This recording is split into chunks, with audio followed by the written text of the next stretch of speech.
दोस्तों आज की इस वीडियो में हम आपको 9 ऐसी कमाल की आर्कियोलॉजिकल खोजों के बारे में बताएंगे जो इतिहास को बदल सकती है। तो चलिए शुरू करते हैं आज की इस वीडियो को। Number 9, red haired mummies in China. लाल बालों वाली इन ममीज को सबसे पहले स्वीडन के आर्कियोलॉजिस्ट ने 1930 में खोजा था और 2000 में फिर से जिंजियांग आर्कियोलॉजिकल इंस्टीट्यूट के रिसर्चर्स द्वारा खोजी गई। ये सबसे अच्छी तरह संरक्षित की गई ममीज में से एक थी। इनमें से सबसे फेमस ममी ब्यूटी ऑफ लुलान है। इसे 1980 में जमीन से लगभग 1 मीटर अंदर दफन पाया गया था। मिट्टी में मौजूद सॉल्ट्स की वजह से ये इतनी अच्छी तरह संरक्षित थी। इसे ऊनी कपड़ों के साथ कई और गिफ्ट्स के साथ दफन किया गया था। यह ममीज लगभग 4000 साल पुरानी हैं और साइंटिस्ट का कहना है कि लाल बालों वाली इन लोगों के मैटरनल एंसेस्टर्स पश्चिमी यूरोप के थे। इस जगह पर रहने वाले लोग हमेशा से ही एक्सपर्ट्स के लिए मिस्ट्री बने हुए हैं। शायद ये ममीज और इनके साथ मिले अवशेष इन रहस्य को सुलझाने में एक्सपर्ट्स की मदद करेंगे। Number 8, father नजारियो stone. 19वीं सदी के अंत में एक चर्च के प्रीस्ट ने मुट्ठी के आकार के पत्थर खोज निकाले जिसमें कुछ इंस्क्रिप्शंस लिखे हुए थे। फादर का कहना था कि ये इजराइल के एक गुमनाम ट्राइब के द्वारा छोड़े गए अवशेष हैं, लेकिन बाकी लोग इसे सिर्फ फादर की कल्पना मानते रहे। लोगों ने इन पत्थरों को इम्पोर्टेंट समझा ही नहीं।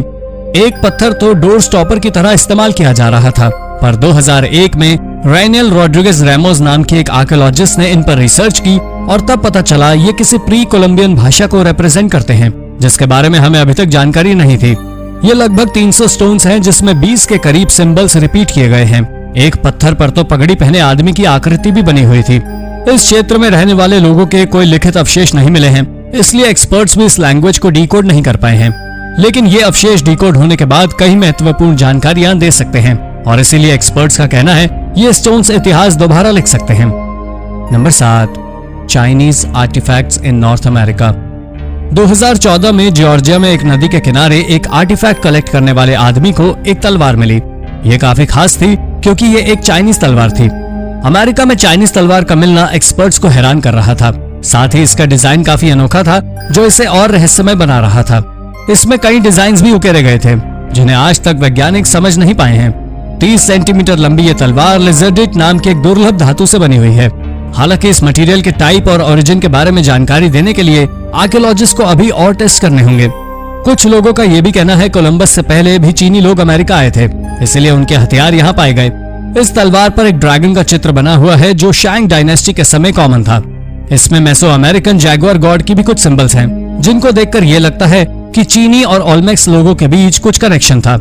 वैज्ञानिक भी ये नहीं जानते कि सचमुच ऐसा कोई कनेक्शन था भी या फिर आर्टिफैक्ट्स में ये सिमिलैरिटी महज एक कोइंसिडेंस है। Number 6, stolen Viking treasure. 2015 में हेरेफोर्डशायर इंग्लैंड में 2 मेटल डिटेक्टरिस्ट ने सालों पहले खोया हुआ एक खजाना ढूंढ निकाला।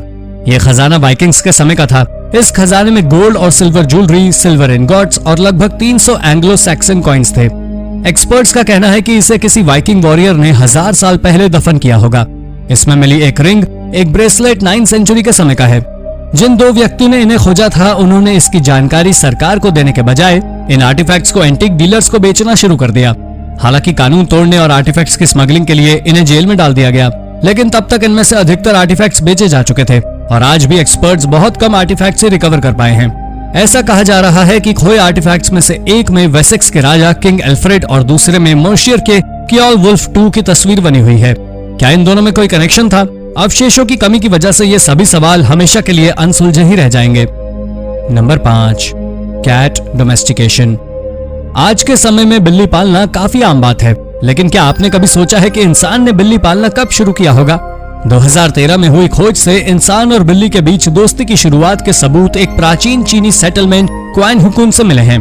एक्सपर्ट्स का कहना है कि लगभग 5300 साल पहले बिल्ली और इंसान की दोस्ती होनी शुरू हुई थी। इस क्षेत्र के लोग खेती करते थे और इन्होंने बिल्लियों को पेस्ट कंट्रोल के लिए पालना शुरू किया था। एक गांव में मिली बिल्ली के कंकाल से पता चलता है कि उस समय लोग बिल्ली की काफी केयर करते थे। इसी इलाके में मिली एक और बिल्ली के अवशेषों में भी बिल्ली के मिलेट्स खाने के एविडेंस भी मिले हैं, यानी बिल्लियां पालतू थीं और लोग इनके खाने पीने का ख्याल रखते थे। हालांकि इन अवशेषों से हम श्योरली ये तो नहीं कह सकते कि इस समय बिल्लियां पालतू थीं, लेकिन ये जरूर कह सकते हैं कि बिल्लियों और इंसानों का इंटरैक्शन शुरू हो चुका था। Number 4, new hominid species. दोस्तों, अर्ली ह्यूमंस का इतिहास हमेशा से एक्सपर्ट्स को परेशान करता रहा है। वैज्ञानिक आज भी नहीं बता पाए हैं कि सबसे पुराने ह्यूमंस कौन थे और होमो सेपियंस का ओरिजिन किस स्पीशीज से हुआ, और हाल ही में होमिनिड स्पीशीज के हिस्ट्री में एक नई स्पीशीज जुड़ गई है।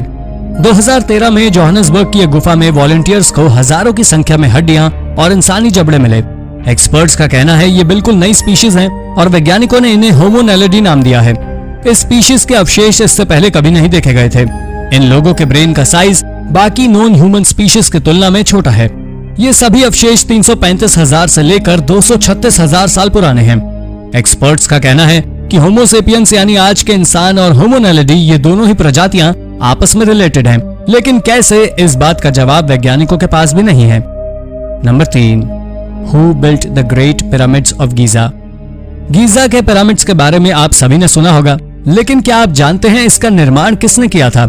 अभी तक ऐसा माना जा रहा था कि गीजा के पिरामिड्स को स्लेव्स ने बनाया था, लेकिन हाल ही में इन पिरामिड्स के पास ही एक बरियल साइट से मिले 4000 साल पुराने अवशेषों से वैज्ञानिक अंदाजा लगा रहे हैं कि इसे पेड लेबरर्स ने बनाया था।